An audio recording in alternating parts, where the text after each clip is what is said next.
Iya, selamat datang kembali teman-teman. Semoga teman-teman semua kabarnya sehat ya. Nah, ayo kita ulas alur cerita Windbreaker chapter kelima. Tapi sebelumnya untuk perkembangan channel ini kami minta tolong buat teman-teman yang belum subscribe, silahkan subscribe dulu. Jangan lupa juga buat like, comment, and share.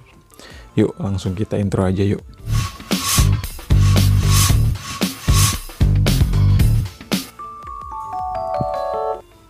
Di panel pertama ini ditunjukkan bahwa nampaknya Sakura tidak suka nih diperintah oleh si siswa tahun kedua itu yang bernama Enomoto Takeshi. Sakura berkata ke Enomoto, "Hei, apa yang kamu mau? Aku baru aja sampai." Enoshita lantas menjawab, "Langsung aja pergi ke halaman. Apa kau tahu apa yang akan terjadi padaku kalau kau terlambat?" Baru saja Enomoto selesai berbicara ke Sakura di halaman, ada seorang yang berteriak, "Berhenti!" Suara itu membuat badan Enomoto bergetar dan Enomoto ketakutan. Perlu waktu 7 menit 48,26 detik. Bahkan anak TK akan bergerak lebih cepat dari ini, kata orang yang berteriak di tengah halaman tadi. Rupanya orang yang berteriak tadi adalah Hiragi Touma, siswa tahun ketiga Furin. Gila, sampai milidetik disebut juga. Keras juga nih orang, sahut Hayato pelan dan santai. Sakura terlihat kaget karena Hiragi Touma yang ada di depannya itu adalah orang yang membantunya untuk menyelamatkan Kotoha dari kelompok berandal waktu itu. Mendengar nama Kotoha, Hiragi pun spontan langsung berlari ke arah Sakura dan langsung memegang kepala Sakura. Seketika itu juga Sakura langsung diseret oleh Hiragi. Lalu Hiragi berbicara kepada Sakura dengan penuh kekesalan. "Bukankah aku sudah bilang kepadamu kemarin, jangan menyebutkan Kotoha ada di sana?" Siswa lain yang melihat Hiragi berperilaku seperti itu ke Sakura pun lantas bertanya-tanya, apa yang sedang mereka berdua bicarakan? Tidaklah, tidak ada petunjuk. Lanjut Hiragi kembali mengatakan kepada Sakura agar tidak memberitahu siapapun tentang apa yang terjadi kemarin. Hiragi juga bilang ke Kotoha kalau itu terjadi, Hiragi akan batuk darah. Setelah itu Hiragi pergi meninggalkan Sakura untuk kembali berkumpul di tengah halaman sambil berkata, "Aku tidak tahu untuk apa kau datang jauh-jauh dari luar." Sambil memakan obat sakit perut, Hiragi melanjutkan omongannya. "Tapi kau benar-benar datang ke tempat pemimpin yang aneh." Sekembalinya Sakura dari percakapan tadi dengan Hiragi, Nire yang penasaran bertanya, "Apa yang kalian bicarakan berdua, Sakura?" Singkat saja Sakura menjawab, "Gak banyak." Nire nanya lagi, "Lalu orang seperti apa dia?" Lalu Sakura kembali menjawab pertanyaan Nire. Dia kesal sendiri, tiba-tiba ngeluh sakit perut dan mengambil beberapa obat mah.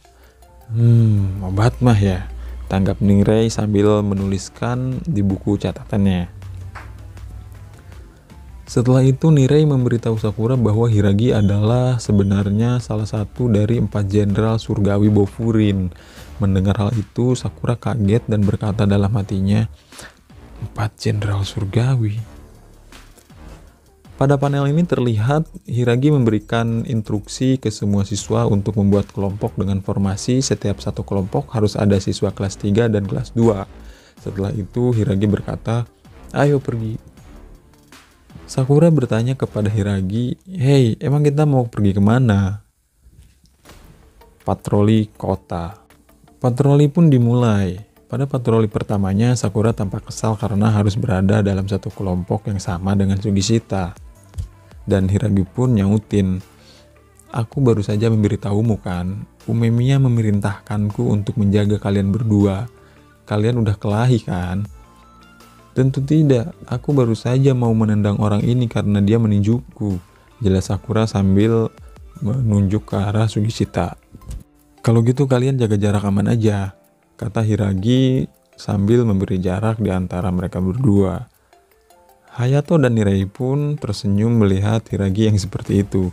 Mereka menganggap Hiragi itu kayak guru TK yang melerai dua muridnya yang sedang kelahi. Selain itu, Sakura juga berkata kepada Hiragi, Kita ini harusnya melindungi kota kan? Bukankah lebih baik nyari orang yang bikin masalah dan kita urus mereka? Hiragi pun menjawab dengan singkat. Itu namanya berburu, bukan melindungi. Sakura pun bingung mendengar jawaban itu. Lebih lanjut, Hiragi pun menjelaskan kepada Sakura, kita jalan-jalan kan punya tujuan.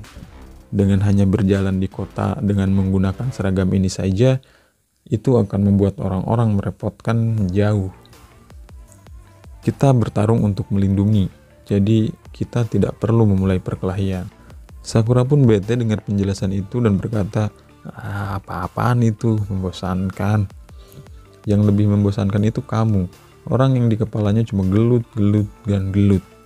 Percakapan itu berhenti karena Hiragi melihat ada seorang nenek yang menaiki tangga. Hei, itu berbahaya, kalian juga bantu, kata Hiragi sambil lari nyamperin nenek itu. Rupanya nenek itu ingin menghapus grafiti yang ada di tembok rumahnya. Ya, tentu saja Hiragi menolong nenek itu. Sakura dan yang lainnya juga ikut membantu karena perintah dari Hiragi. Apa-apaan ini? Apakah ini juga pekerjaan Bofurin? Keluh Sakura dengan kesal. Nirei pun nyautin. Ini juga pekerjaan Bofurin loh. Dan beberapa waktu kemudian pekerjaan mereka selesai. Ayo kita pergi, kita udah beres, perintah Hiragi.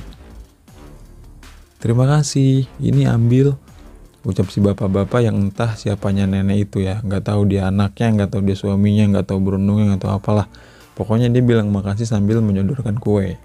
Pada panel ini ditunjukkan bahwa si Hiragi memulai kembali percakapannya dengan Sakura dengan berkata, aku tahu dari mana kamu berasal. Maksudku kita sama dulu.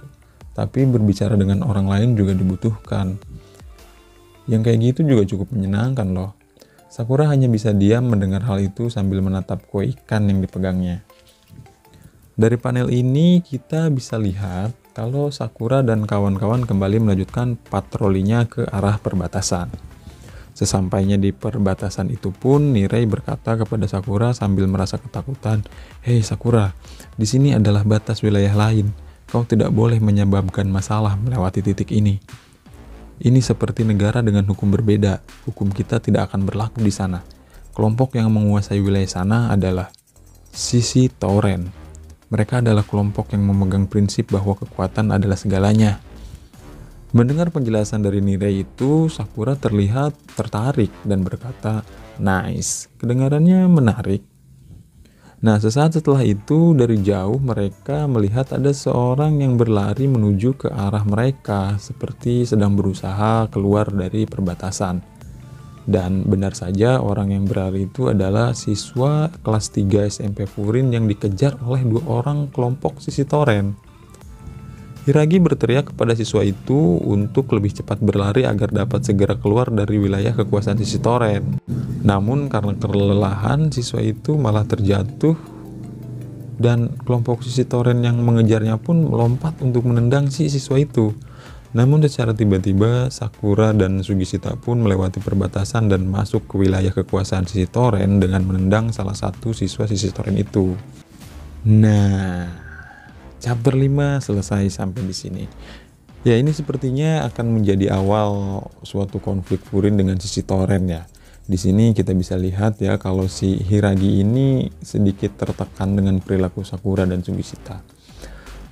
Oke, sampai sini dulu ulasan singkat manga Windbreaker chapter 5. Buat teman-teman yang mau bantu kembangin channel ini, tolong kasih like, komen, subscribe, dan share. Terima kasih buat yang udah nonton. Permios.